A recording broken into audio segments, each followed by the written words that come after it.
안녕하세요. 국제 이슈를 보는 새로운 시각 SOH뉴스가 6월 26일 지구촌 소식을 전해드리겠습니다. 전 세계 곳곳에서 중국이 개입된 정보전, 그림자 전쟁이 동시에 벌어지고 있습니다.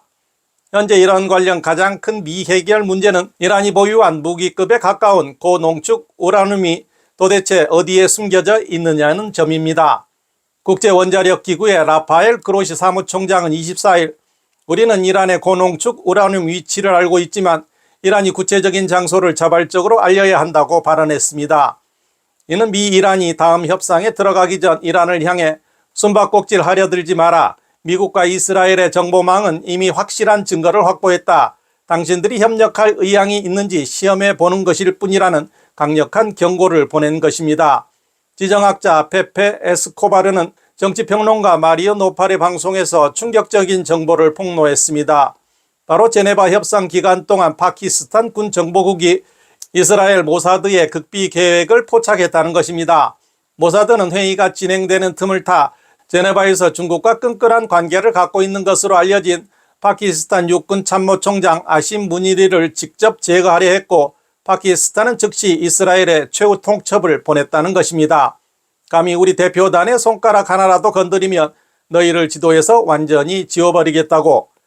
왜 이 두 나라는 서로를 지워버리겠다고 위협하는 것일까요? 이면에는 파키스탄을 조종하는 중국 공산당의 그림자 때문입니다. 중국 공산당은 파키스탄에 미이란 휴전 중재를 요구한 뒤 겉보기에는 훌륭해 보이는 협정을 통해 이란이 미국을 중동에 묶어두도록 지시했다는 정보가 중국 내부에서 흘러나오고 있습니다. 파키스탄의 샤르프 총리는 제네바 협정 후 파키스탄 의회에서 60일간의 협상 기간 동안 이란의 탄도미사일 문제를 다루겠다고 대대적으로 공언했으나 다음날 이란의 페제시키안 대통령을 환영하는 자리에서 말을 뒤집으며 제네바 각서에는 탄도미사일에 대한 언급이 없었다고 밝혔습니다. 이란 또한 의도적으로 지극히 복잡한 레바논 문제를 협상에 끼워넣어 시간을 끕니다. 최신 소식에 따르면 이스라엘은 레바논 남부 일부에 대한 통제권을 레바논군에 이양할 준비를 하고 있습니다. 이는 이란이 협상을 지연시키려는 구실을 무력화시키기 위해 불밑에서 숯을 빼내는 조치입니다. 중동의 정보전은 실탄이 오가는 억지력 행사인 반면 아시아에서는 대만을 상대로 한 총성 없는 치열한 정보전이 펼쳐지고 있습니다. SNS 픽스넷의 익명 게시판 상사 고발은 상사에 대한 불만을 털어놓는 곳입니다. 이곳에 대만 군정당국을 비난하는 글이 올라왔습니다. 작성자는 자신을 대만 국방부 전자전실 소속 태국 주재요원이라고 밝히며 태국 교외에 위치한 파라다이스 맨션이라는 비밀 도청 기지에 장기간 주재하며 쥐처럼 숨어 지내야 했다고 불만을 토로했습니다. 기숙사 상태는 형편없고 혼자 외출해야 하며 외출 시에는 허가를 받아야 한다고 했습니다. 이 글은 불만을 토로한다면서 훈련된 요원이라고는 보기 힘든 대담한 폭로를 이어갑니다.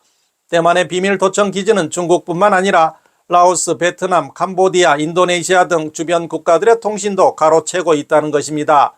이 글을 하급 요원이 입이 가벼운 탓으로 치부하기는 어려운 디테일이 게시물의 첨부 파일에 들어있습니다. 첨부 파일에는 태국에 주재하는 대만 정보 요원 3명의 성명이 기재되어 있으며 그 뒤에는 주민등록번호와 생년월일이 따라오고 심지어 그들이 공동으로 사용하는 차량의 사진과 차량 번호판까지 첨부되어 있습니다. 기사는 또한 이들이 종종 노동자로 위장해 태국 우봉과 로쿵의 군부대에 잠입한다고 폭로합니다. 단순히 익명으로 상사에 대한 불만을 토로하는 사람이라면 비밀 요원인 동료의 주민등록번호나 차량 번호까지 함부로 공개하지는 않을 것입니다. 이 글은 심지어 대만과 아세안 간의 관계를 이간질하고 있기까지 합니다. 이 자료의 확산 경로가 더욱 기이합니다. 먼저 태국어 웹사이트에 등장한 뒤 중국 본토의 정보 애호가들과 민족주의 성향 계정들이 이를 이어받아 확대 재생산했습니다. 이 계정들은 스스로도 대만 가짜 국방부라고 말하는데 그들의 정체를 파악하는 것은 어렵지 않습니다.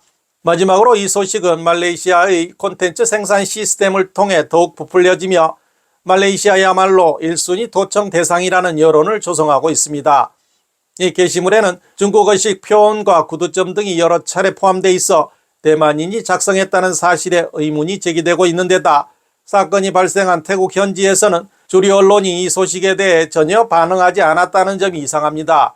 이런 대형 스캔들이 사실이라면 태국이 이토록 조용할 수는 없을 것입니다.